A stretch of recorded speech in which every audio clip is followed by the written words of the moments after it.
여러분 안녕하십니까, 진성호입니다. 문재인 정권 아래에서 신문 광고는 정말 비과학적으로 광고비가 집행된 것 같습니다. 자, 지금 문화체육관광부 박보균 장관은 중앙일보 기자 출신입니다. 베테랑 언론인입니다. 가장 잘 알 겁니다. 자, 광고비라는 것은 얼마나 많은 독자들이 그 신문을 보는가에 따라 정해지는 겁니다. 누군가가 야, 이거 기사 잘 썼다, 광고비 좀 더 줘, 이런 게 아닙니다. 합리적인 과학적인 근거가 있어야 합니다. 그런데 문재인 정권 하에서는 그렇지 않았던 모양입니다. 자, 조선일보와 한겨레 신문을 비교해 봅시다. 누가 봐도 조선일보의 부수가 한겨레보다 어마어마하게 많다는 것은 다 알고 있습니다. 이거는 여러 가지 조사에서 다 나옵니다. 그런데 정작 한국언론진흥재단은 이 광고 단가를 산출하고 순위를 선정하는데 한겨레가 조선일보다 더 높은 광고 단가를 받을 수 있게 했다는 겁니다. 이게 말이나 되는 이야기입니까? 박보균 장관이 들어온 뒤 이런 것들을 고칩니다. 아니, 이제 그 정도가 아니라 이렇게 했던 문재인 정권의 적폐에 대해서 검찰이 수사에 나설 겁니다. 자, 검찰이 경찰에게 이 사건 수사를 맡겼습니다. 서울 남대문서가 이 한국언론진흥재단의 광고단가 순위 조작 의혹 수사에 착수했습니다. 이건 누가 봐도 말이 안 되는 겁니다. 아무리 한겨레 신문이 문재인 정권이나 민주당에 호의적인 기사를 쓰고 윤석열 또는 과거 한나라당부터 보수정당 지금 국민의힘에 좀 우호적이다, 이렇게 비우호적이다, 우호적이다 이렇게 생각한다 하더라도 이런 식으로 광고비까지 정치 권력이 개입한다? 이게 말이나 되는 건지.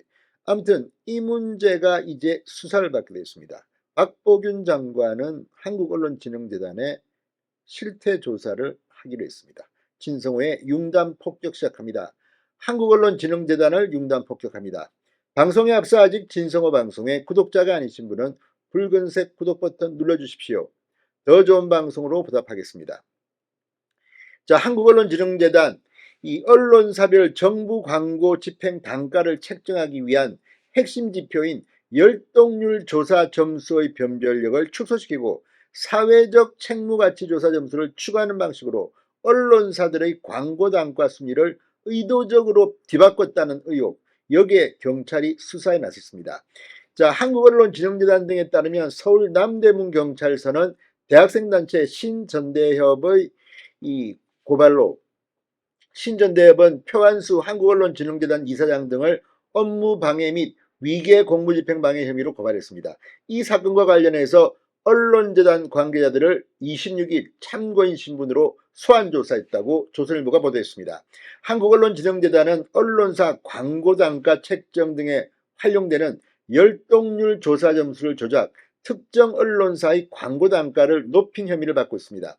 경찰은 한국언론진흥재단 관계자들을 상대로 재단이 열독률 조사 방식을 바꾼 경위 등에 대해 추궁한 것으로 알려졌습니다. 신전대협은 앞서 지난달 28일 한국언론진흥재단 표완수 이사장 등을 위계 공무집행방해, 위계에 의한 업무방해 등의 혐의로 서울중앙지검에 고발한 바 있습니다. 신전대협에 따르면 한국언론진흥재단은 지난 2021년부터 기존 열독률 조사 평가 방식을 변경합니다.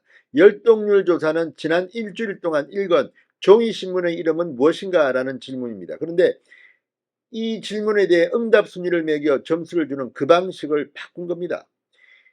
2021년부터 이 조사가 구간별 점수 부여 방식으로 바뀌어서 언론사별 순위와 관계없이 5개 구간으로 나눈 뒤 같은 구간에 속하면 똑같은 점수를 가져가는 방식입니다. 이게 말이 됩니까? 정부는 엄청난 광고주입니다. 신문에 정부 광고들이 얼마나 많이 실립니까? 그런데 그 기준을 이런 식으로 바꿨답니다. 이로 인해 열독률 조사의 변별력이 사실상 무의미해졌다는 게 신전대협의 주장입니다. 2021년 열독률 조사에서 응답률 1위 조선일보입니다. 3.735%, 응답률 6위 한겨레신문입니다. 0.6262%입니다. 3.735%와 0.6262%는 엄청난 차이입니다. 그런데 조선일보와 한겨레가 같은 구간에 속해 동일한 점수를 받았고 한국언론진흥재단이 새롭게 도입한 사회적 책무가치조사 배점 40%입니다. 여기서 더 높은 점수를 받은 한겨레 신문이 최종적으로 광고단가 1위에 올랐던 겁니다.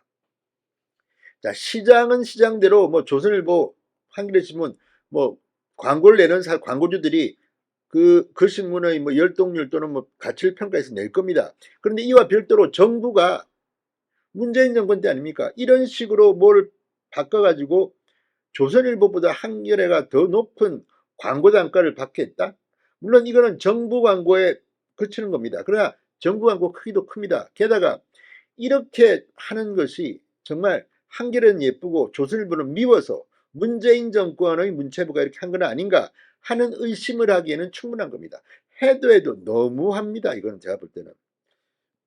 자, 검찰은 해당 사건을 형사 9부에 배당했지만 이 검찰의 직접 수사 개시 범위에 해당하지 않아서 이번 사건 경찰로 사건을 이송했다고 합니다. 표 이사장 측은 이 같은 의혹 제기에 대해서 전혀 사실이 아니다. 열독률 조사하는 당시 문체부의 정책적 결정에 따른 후속 조치로 문체부와 협의를 통해 재단이 시행한 것이라고 말했습니다. 어쩌면 그럴지도 모릅니다. 표한수 이사장 뭐 자기가 알아서 했겠습니까? 표한수 이사장도 다 압니다. 이런 뭐 기자 출신이기 때문에. 문재인 정권의 문체부 지시 아니겠습니까? 자, 문화체육관광부는 지난달 30일 한국언론재단에 관련 경위를 조사에 보고할 것을 요구하고 정부 광고지표 활용 개선 방안을 마련하겠다고 밝혔습니다. 좀 바꿔야 됩니다. 아니, 정상화시키라는 겁니다. 왜 이런 식으로 이러니 문재인 정권이 욕먹는 겁니다. 아무튼 이렇게 되면 이재명 민주당 또 난감하겠습니다. 진성호의 윤단 폭격이었습니다. 여러분 감사합니다.